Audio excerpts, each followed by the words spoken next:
Bonjour à tous et bienvenue dans une nouvelle vidéo confinée de la chaîne YouTube Dans ton Miam.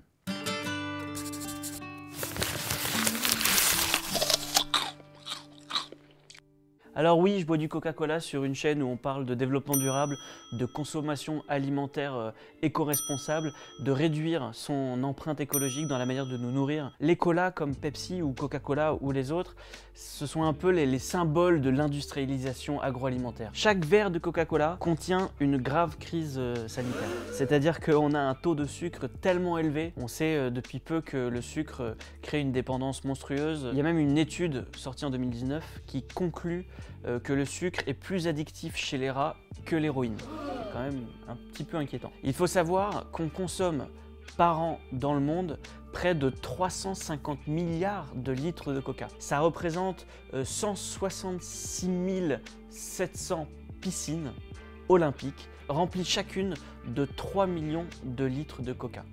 Ce qui est quand même gigantesque. Ce monopole, on le retrouve dans le monde entier.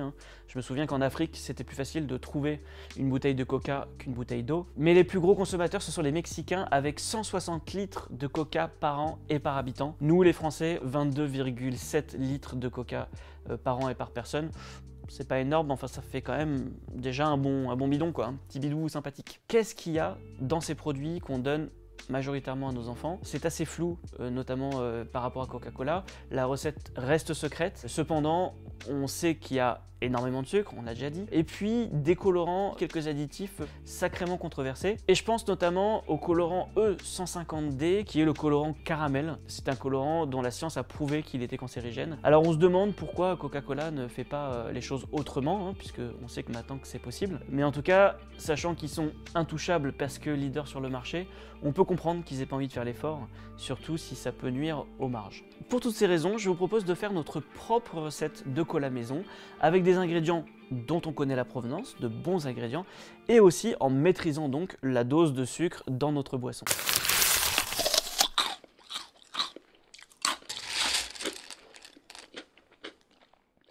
On le disait, le cola, le Coca-Cola, le Pepsi, c'est d'abord du sucre. Nous, on va mettre aussi du sucre, mais on va maîtriser déjà la quantité et puis surtout, on va maîtriser le genre de sucre. Je n'utilise que ou quasiment que des sucres complets. Donc là, ça s'appelle le Moscovado, qui est raffiné le moins possible. C'est délicieux, il y a un petit goût un petit peu caramel en plus, que moi je trouve très bon. Et sa texture, elle est tout petit peu humide. Pour faire un joli caramel qui puisse être dans une boisson, il faut qu'il soit liquide.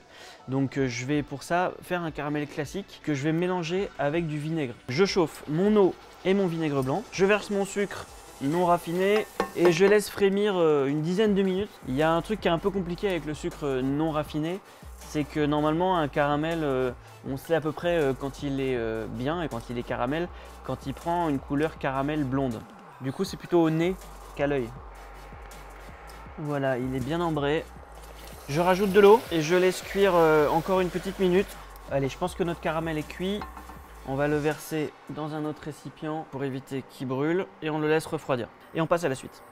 On en parlait, les recettes exactes des colas, Coca et Pepsi, elles sont secrètes, elles sont obscures. Et donc on a du mal à savoir ce qu'il y a vraiment dedans, notamment au niveau des arômes. Après, il y a une liste qui circule sur un forum Wikipédia, est faite après une analyse scientifique en laboratoire du Coca. Et on a trouvé une trace de tous ces éléments. Donc je pars sur des produits frais. Je vais mettre dans mon récipient notre caramel liquide. Et ensuite il y a les agrumes. Alors il n'y a pas d'agrumes dans la recette du Coca. Par contre il y a des acidifiants. Donc l'agrume étant acide, je me suis dit que c'était une bonne idée de mettre des agrumes. Je vais mettre pour le moment que le zeste. Je mets le zeste de 2 oranges, citron jaune, tous ces agrumes bien évidemment non traités et puis bio. Dans ce genre de recette, je pense que le plus important, c'est de choisir des produits de qualité, de vérifier d'où ça vient, de ne pas mettre n'importe quoi. Et puis de toute façon, maintenant, on arrête les pesticides. Si vous êtes abonné à la chaîne, d'ailleurs, c'est peut-être le moment de s'abonner. Un petit citron vert, le gingembre, on lamelle, la muscade, là aussi, ils ont retrouvé des traces. Ensuite, il y a 3 épices, graines de coriandre, anis étoilé et cannelle. Dernière chose, c'est de la vanille. Là, on part sur un extrait de vanille. Fait maison. Il faut savoir que dans l'industrie, l'extrait de vanille, c'est de l'éthanol et de la vanille, souvent de mauvaise qualité, voire même des chutes de vanille. Donc il vaut mieux la faire soi-même, surtout si vous arrivez à récupérer de la bonne vanille. Donc je mets mon extrait de vanille. Je vais maintenant touiller, parce que La cuisine sans touiller, c'est pas vraiment de la cuisine. Et je vais laisser infuser tout ça pendant 30 minutes au réfrigérateur. Alors voilà notre essence de cola. Pour ceux qui trouveraient que finalement c'est un gros effort juste pour remplacer un cola industriel qu'on pourrait facilement acheter au supermarché, sachez qu'en faisant votre cola maison, vous activez un autre levier, c'est la réduction de la pollution plastique. Coca-Cola produit 3 millions de tonnes de plastique par an dans le monde. Ça représente 200 000 bouteilles qui sortent de ces usines toutes les minutes. Ça place, selon l'ONG Greenpeace, Coca-Cola en tête des plus gros pollueurs du monde. Je vais donc passer ça pour récupérer l'essence, la quintessence du cola dans mon petit récipient adapté à cet effet. En fait, c'est comme un sirop. Voilà, j'ai donc mon essence de cola. On a une base de caféine. Moi, je suis parti sur un café bio équitable, fraîchement moulu, infusé à froid. Et ça fait ce qu'on appelle l'extrait de café, qui est le côté énergisant, la caféine. Je vais maintenant mettre mon eau gazéifiée. Et voilà donc notre cola maison, doux, rafraîchissant. Je goûte? Je goûte.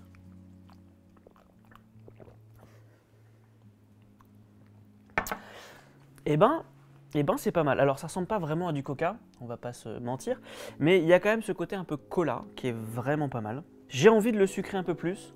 Alors, encore une fois, puisqu'on maîtrise le sucre, ça veut pas dire qu'on veut pas en mettre, ça veut dire qu'en fonction de la personne qui le boit, on va en mettre plus ou moins.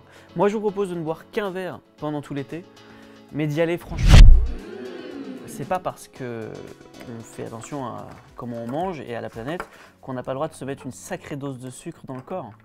Voici notre boisson sucrée, mais pas vraiment trop, rafraîchissante, agréable, dont on a la traçabilité de tous les ingrédients, puisque mon maraîcher m'a dit d'où venaient les agrumes, je sais d'où viennent les épices. Et surtout, c'est une boisson éthique qui n'utilise pas de plastique, dans laquelle nous ne mettrons pas de paille. Mais c'est en fait hyper bon. Vraiment, c'est très très bon. Il y a énormément de petites startups, de petites brasseries artisanales et de petits industriels qui proposent des coca alternatifs. Alors il y a des petits industriels qui travaillent par exemple sur le locavorisme, c'est le cas du Bretz Cola. C'est très agréable d'avoir un soda sucré qui vient d'une région de France et qui l'affirme vraiment. Il y a le Meu Cola, il y a le Bougna Cola, il y a le Stila Cola, tous ces colas qui sont en fait une manière de mettre en valeur les régions. Il y a aussi des colas équitables avec moins de sucre, qui respectent beaucoup plus les normes environnementales, qui ne sont vendus que dans des bouteilles en verre consigné par exemple. Bien évidemment, je vous mets toutes ces informations dans la description, ma recette du cola maison, et je vous remercie vraiment d'avoir regardé cette vidéo, et je vous dis à très bientôt autour d'un verre. Merci beaucoup.